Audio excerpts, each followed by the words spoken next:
Well, good evening, everyone. I guess we're back to virtual. Good to see you guys. Thanks for your patience. Long day, I'm sure, for all of you as well as us. But just want to address, obviously, our draft. And when we've talked about our draft approach in the past, we've been clear that we take the best players available. And we were thrilled to have Davion available at number 9 and Neemias at 39.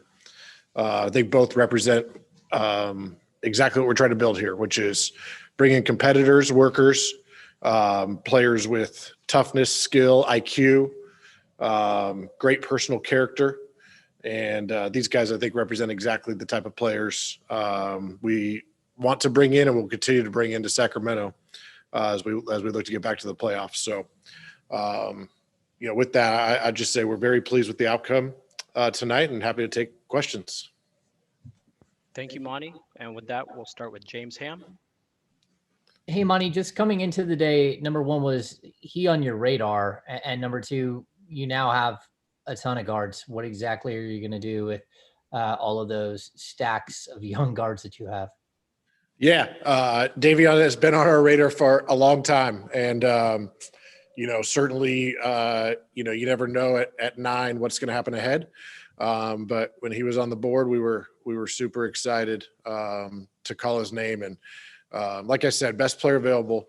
And Davion just won a national championship in a 3-guard lineup.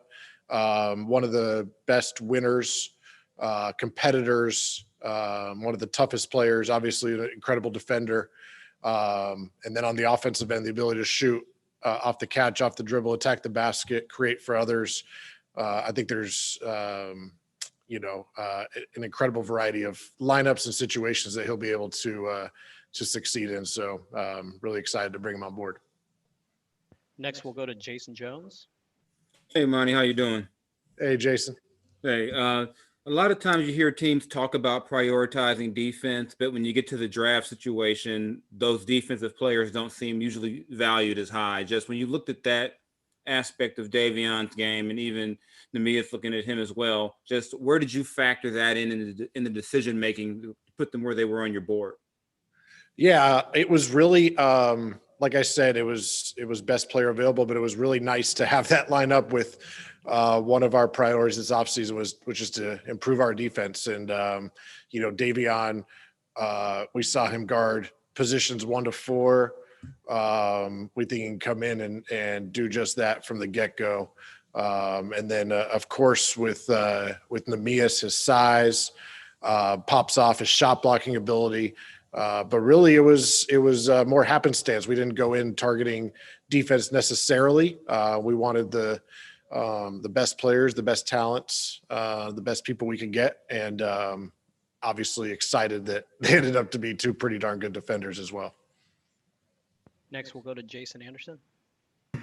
Hey, Monty, good to see you tonight. There was a lot of thinking going into this draft that you might look to address some of your positional size and depth issues in the front court with this number 9 pick.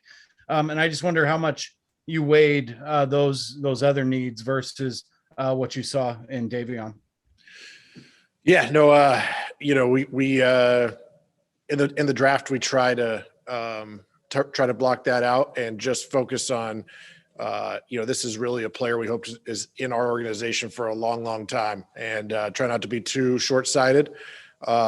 We think Davion's got the ability to come in right away, but also be with us for many years. And so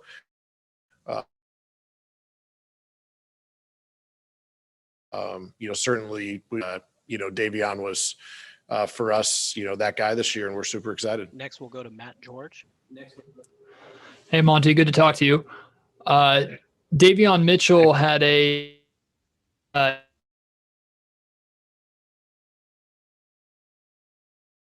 increase. Some were calling that.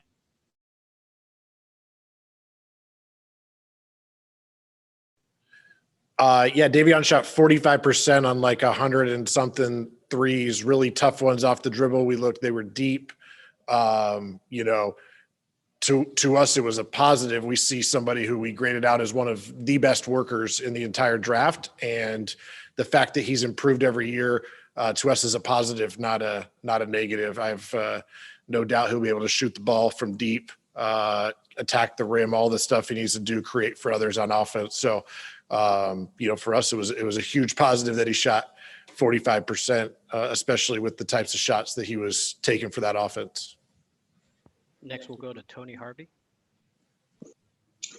Monty, I've heard a lot of nicknames given out between the college and NBA ranks, but Off Night has to be one of the best ones I have heard thus far. And on top of that, Davion was a 3-time defensive national player of the year. So that really says, I know you mentioned, the best player in the draft. And when I did talk to him right after the Kings drafting, first thing that he talked about was defense. Could you talk about, going into that conversation with the rest of your staff about his defensive abilities and what it could offer for the Kings? Yeah, no, Off Night is an incredible nickname, and I hope there's many off nights in our opponents' futures this year. But I love, everything that Davion brings, that he stands for. The mentality that he's going to go in and shut down the other team's best player, which he did all through his college career. Just an incredible asset to add into the team we're building here, and I think speaks to what Davion's about. We'll go back to Sean Cunningham. Hey, what's up, Monty? Hey, Sean. Did today's draft go about the way you expected it to go, at least within that lottery range, the way you had kind of expected? It's so hard to predict, especially outside the top few picks. So what I would say is, it's maybe not exactly what we had predicted, but we were pretty prepared, I think, for whatever did happen in that range. But we were certainly keeping an eye on Davion, and when he fell, not saying it was unexpected, but certainly exciting for us. We were able to call his name there. So, we do our best to play out any scenarios and be prepared. We definitely felt prepared tonight. Next, we'll go back to James Ham. Yeah, Monty, you guys have been in the news all week long with trade rumors and everything else. Just how busy are you guys? How much are you looking to reshape this thing? And what do you have to say about some of your players who, unfortunately sometimes get hung out to dry in some of these things and their names are mentioned so often? Yeah, certainly it's a busy time with the draft. Free agency is right around the corner. There will be rumors out there, and it's our job to explore those. But really, we've done a ton of draft prep. Tonight, was about the draft, about the two guys that we brought in, and we've said, we want to add to the team through any avenue we can, and I think we got two really good ones in the draft tonight. So that's the highlight for us. Back to Jason Jones. Yeah, Monty, in terms of taking the best player available, how tough is it to balance that when you can also go the route of positional drafting? But I'm thinking in the lottery, you're in the lottery because you need to probably build the talent base up. Does that make it easier to ignore the positional concerns and just go best player available?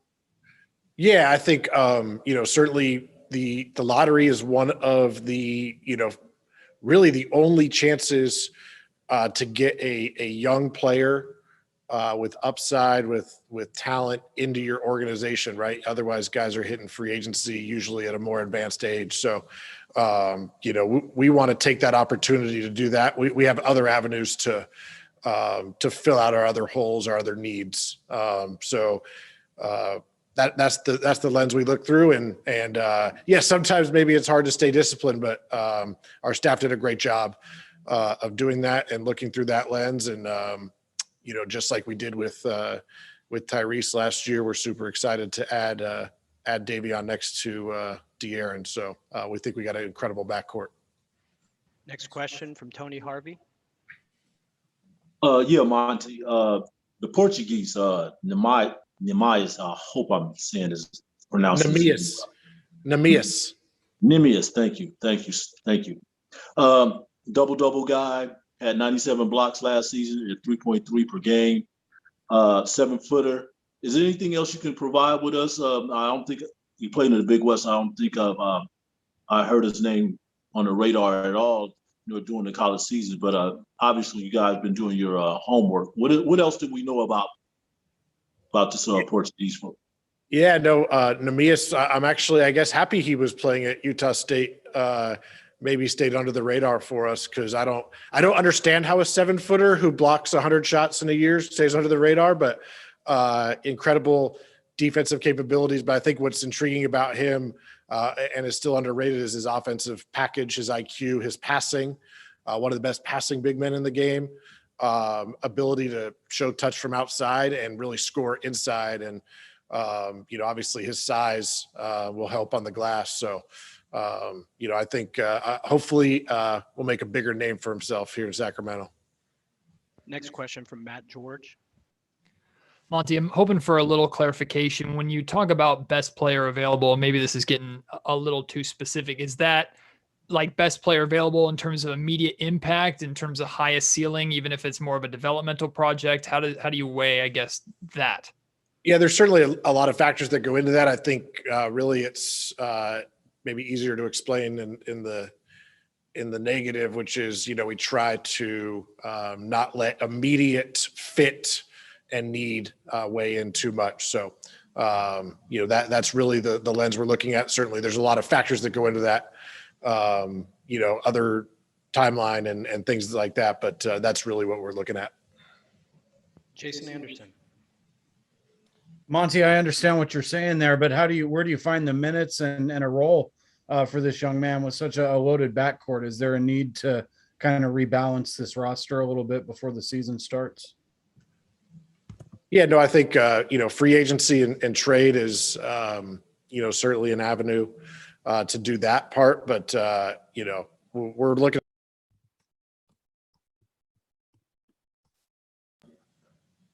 Go ahead and restart the answer.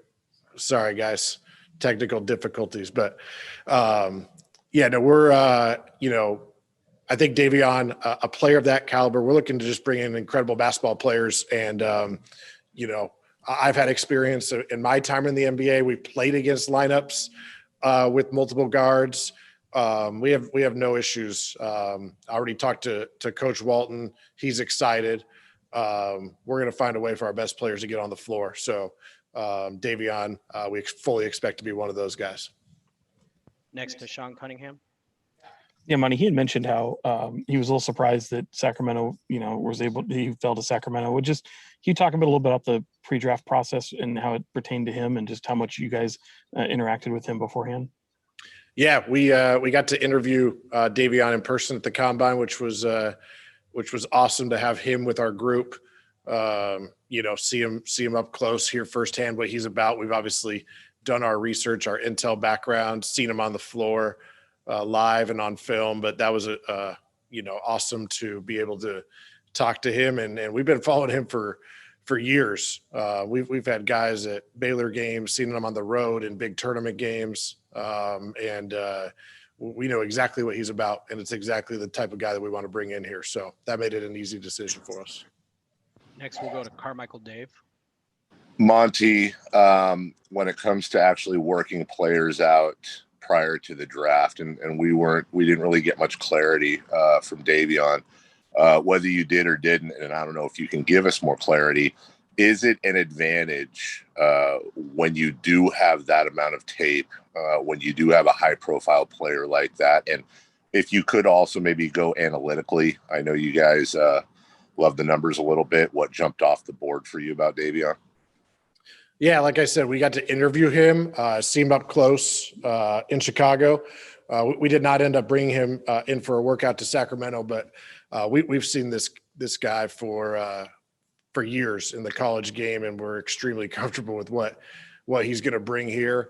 I think analytically, we actually just talked about, we love when, all the, information that we're bringing in lines up and analytically, scouting wise, certainly lined up on him. He's, defensively generating steals and blocks. He's, like I said, shooting 45% from three, passing, shooting deep threes. Really just impacts the game, both whether you're watching with your eyes or look at the box score, it pops. So, for him, it was, all those things lined up. James Ham. Yeah, Monty, he's an older prospect. He'll be 23 coming up here soon. And does that play into what you're trying to do here, especially just the personality that he plays with, the grit he plays with, but he's also one of those guys that maybe that transitions into leadership off the court, and you're looking for one of those guys who, doesn't mind punching somebody in the face and brings a little bit more oomph to him. Yeah, Davion's certainly, with the age comes, leadership and, pedigree for him. And I think, certainly a younger prospect, I guess, has more time to develop, but Davion's already there playing at an extremely high level, arguably the highest level in college basketball this year as the leader of the national champions. So, I think for his age, he far exceeded what you would expect. And, I think there's a lot of positives that come with that as well. All right, everyone, we have time for a couple of more questions. Jason Anderson. Monty, something that's not very analytical. Davion says, I can be a dog. We hear that word in Sacramento a lot, that this team might need a dog. Do you see some dog in Davion, and is that part of what you liked? Yeah, if Davion says that, I mean, we certainly see the incredible toughness, the defensive mindset, really the will to go and do whatever he has to do to win that night. And we certainly want and need more of that here. So I love to hear that. And he is, it shows up every time we watch him. So we're really excited for that. Next to Carmichael Dave. Monty, I know it's you're still catching your breath from the draft, but as much as you can, next steps now. Will both picks be available for Summer League? And far better than us, we hear rumors of people in and out, working out. Do you foresee getting Davion acclimated with some of the guys on the floor, maybe even before training camp? Yeah, we're working through all that. Like you said, we haven't had time to catch our breath. We're excited to get both Davion and Neemias here to Sac as soon as we can, and get all that process rolling, because a little longer off season than last time, but still short. And we want these guys to be ready for all the next steps, and hopefully help us on the floor come October. So we're working on it. Final question of the night, Sean Cunningham. Yeah, sorry, I just wanted to ask about, draft overall. Obviously, it's the first of, 3 things this offseason where teams can make things better. Were you surprised that there wasn't maybe more movement? How aggressive were you guys looking to maybe shake things up a bit? Yeah, we were looking, like I said, I think at the end of season press conference, we know we got to kick down all the doors until we're where we need to be. So we're doing that.